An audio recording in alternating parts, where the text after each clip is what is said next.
महाभारत के 18 दिनों में करोड़ों योद्धा मरे, पर क्या आपने कभी सोचा है उस महायुद्ध का सबसे शक्तिशाली योद्धा कौन था?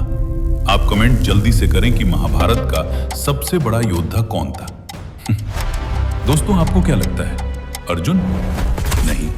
कर्ण? बिल्कुल नहीं। भीष्म पितामह? कदापि नहीं। तो फिर कौन था वो? वो एक ऐसा योद्धा था जो अगर रणभूमि में अपने धनुष की प्रत्यंचा चढ़ा देता तो पांडव और कौरव दोनों का नामो निशान सिर्फ 60 सेकंड में मिट जाता।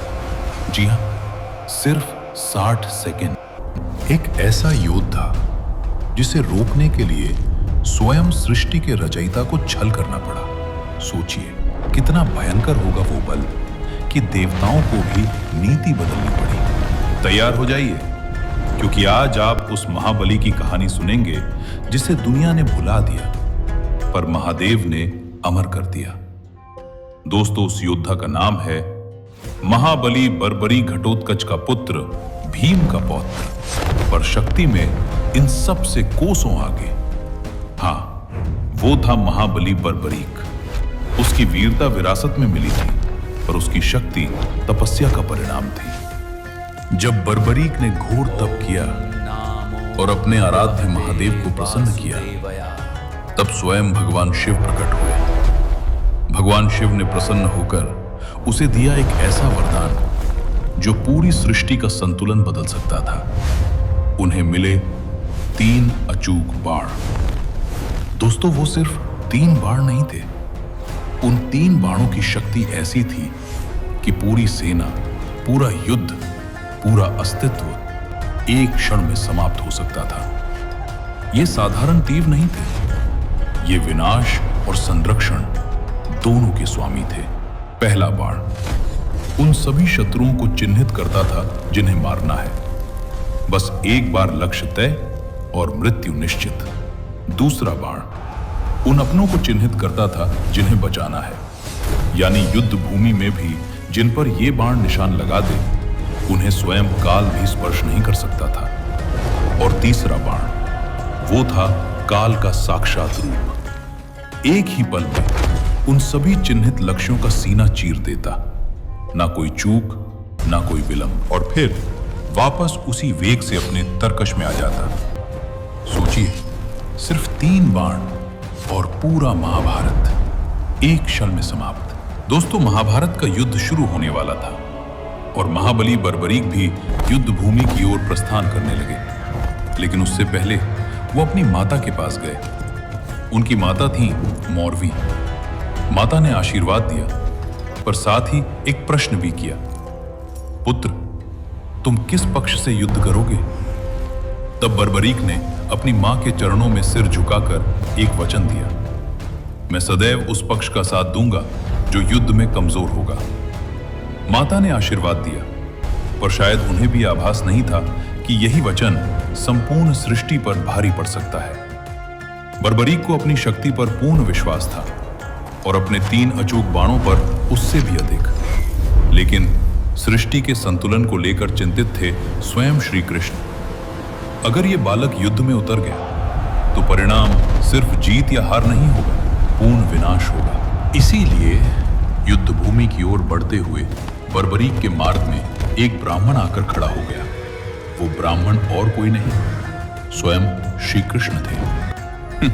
ब्राह्मण ने मुस्कुराते हुए कहा, वीर, सुना है तुम्हारे पास 3 अचूक बाण हैं। क्या तुम इस विशाल पीपल के पेड़ के हर एक पत्ते को सिर्फ एक ही बाण से छेद सकते हो?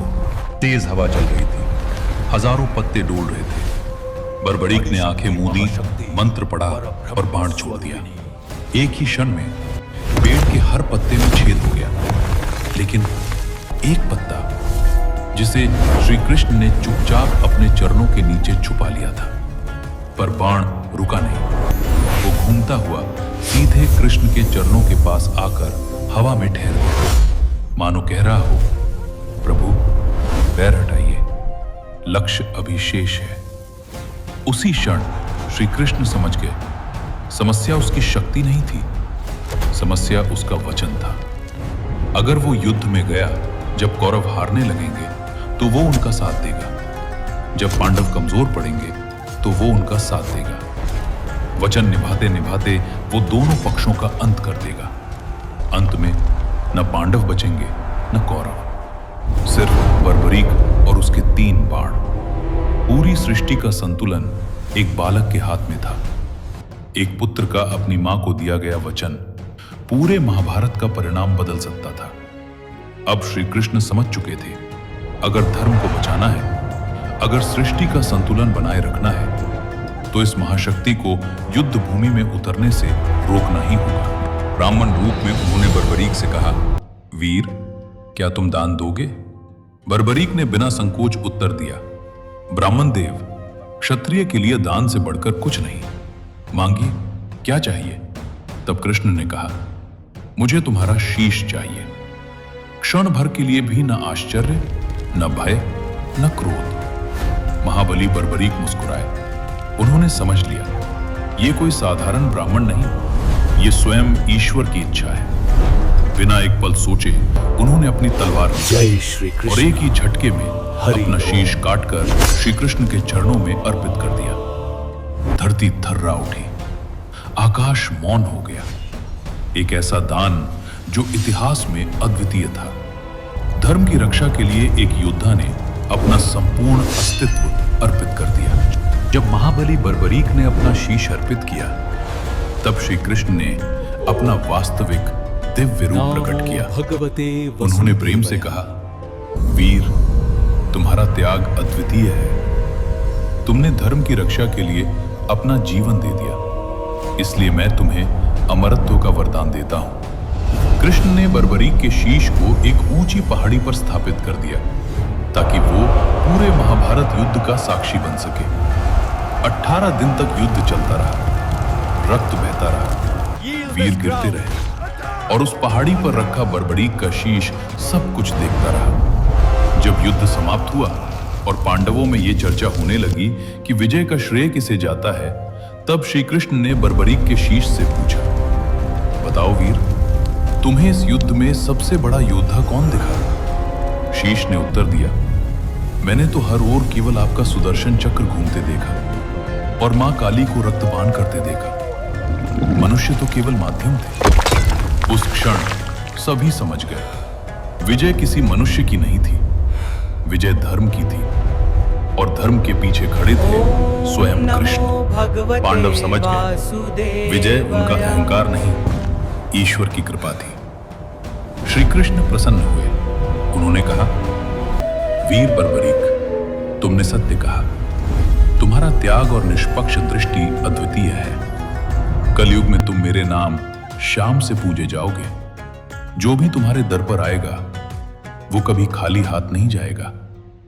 कहा जाता है, आज भी राजस्थान के खाटू श्याम मंदिर की गलियों में उस नीले घोड़े की टापें सुनाई देती हैं। मानो महाबली बर्बरीक आज भी अपने भक्तों की रक्षा के लिए तत्पर खड़े हों, क्योंकि उन्होंने वचन दिया था, जो भी उनके दर पर आएगा वो कभी खाली हाथ नहीं जाएगा। आपसे अंतिम प्रश्न दोस्तों, तो बताइए, क्या आप बर्बरीक की इस असीम शक्ति पर विश्वास करते हैं?